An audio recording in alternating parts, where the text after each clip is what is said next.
While the regional transportation identification process advances, the conversation about the region's transportation priorities evolves. On Friday, June 3rd, noted conservative transit advocate Bill Lind contributed his thoughts at the monthly Sustainable Atlanta Roundtable event. His address comes at an important time because the Georgia Department of Transportation released last week the unconstrained list that members of the Atlanta Regional Roundtable will winnow into a final project list by October 15th. The department removed projects from the initial wish list because they failed to meet basic criteria such as definition, value, and deliverability. The roundtable will use similar criteria, but they will also use information from surveys, polls, focus groups, public meetings, and teletown halls to refine the list. Recent polls have shown that increasingly residents of Metro Atlanta believe that transit must be a part of any regional transportation plan. Polls also show that Metro residents are willing to pay for it as long as the final projects offer a real promise of enhancing mobility throughout Metro Atlanta. Despite the area's apparent acceptance of transit, it is far from certain that the referendum scheduled for summer 2012 will succeed. In that referendum, residents of the 10-county area will vote to authorize a 1-penny sales tax that will fund the projects on the Roundtable's final transportation list. Transit advocates fear that not enough conservative voters in Atlanta's suburban ring counties will support a final transportation list that includes a significant amount of transit projects. However, according to Lind, a conservative case for transit can be made. It is a simple matter of using the right language, as he notes in his book, Moving Minds, Conservatives and Public Transportation.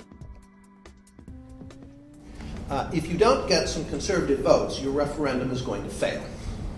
And this is true not only in Atlanta, it is true in most places. As soon as you get beyond the urban core, as you generally have to when you're talking about a regional transportation system, and you get out into the suburbs, you're getting into conservative country. It is entirely possible to convince conservatives to support public transportation, provided the policies and the projects have been thought through well. If you ignore them, if you pretend they don't exist, if you do not answer the critics when they come, or better yet, preempt them, if you write them off or try to talk to them with liberal arguments, you will get so few of their votes that there's a very good chance that your referendum is going to lose. We had it all and threw it away. All we're trying to do, I said to Congressman Earl Blumenauer, a liberal from Portland, Oregon, one day, I said, all we want is what we had. And he said, yeah, that's all we want. We want to get back what we had, but Americans don't know what we had. They don't know anything about our own past. And when you say what we want to do is bring back the streetcars, they say, oh, that's great. Even if they never rode one, there's kind of an ancestral memory of streetcars, and it's positive. As conservatives, we know that in a great many ways, what our society once had was a great deal better than what it's got now. And one of those things was our wonderful streetcar system. But I do think there is a connection between the fact that the start of the decline of most of our cities came around the same time we got rid of the streetcars. Because what the streetcar is a pedestrian facilitator. And the lifeblood of cities is having lots of middle-class people, disposable income, on the sidewalks. In Jane Jacobs' great book, Death and Life of American Cities, first 3 chapters are on sidewalks. There's a reason for that. Rail can provide a quality of service, a quality of total trip experience that is sufficiently high to compete with the automobile.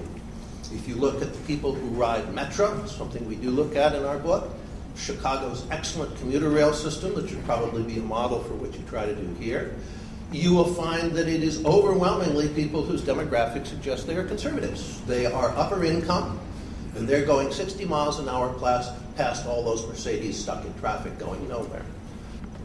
The beginning point at which I think you need to start to think about how to talk to conservatives is a fact that is true of virtually all conservatives and almost all other Americans. They have never been on a rail vehicle of any kind in their lives. So they have no idea what you're talking about. Paul was out my longtime colleague Paul Weyrich, who died in December of 2008, was out in Denver some years ago, just after the first light rail line there opened, and he was with the United States Senator, Republican, vociferous opponent of light rail. And Paul said to him, "Will you ride it with me?" So he said, "Oh, all right." And halfway into town, the senator said, "This is nice." He had no idea what it was going to be like. Neither do the people you will be talking to in the surrounding counties. While it is important to know the language, Lind also warns that it is equally important to engage conservatives early and with transparency in order to get out the vote. If you talk to conservatives about the poor, our answer is to shrug. If you talk about getting the poor to jobs, we're interested. It's a heck of a lot cheaper from our standpoint to subsidize transit that gets the poor to jobs than it is to subsidize keeping them on welfare. That's the kind of argument that will resonate with conservatives. If you talk about environmentalism, we reach for the garlic. We smell a large rat called ideology. If you don't get the mechanics right, you will lose. I don't care how good your proposal is. I don't care how well thought out it is. If the mechanics aren't done right, you will lose. And this is classic of a situation where goo-goos lose election because they don't know the mechanics.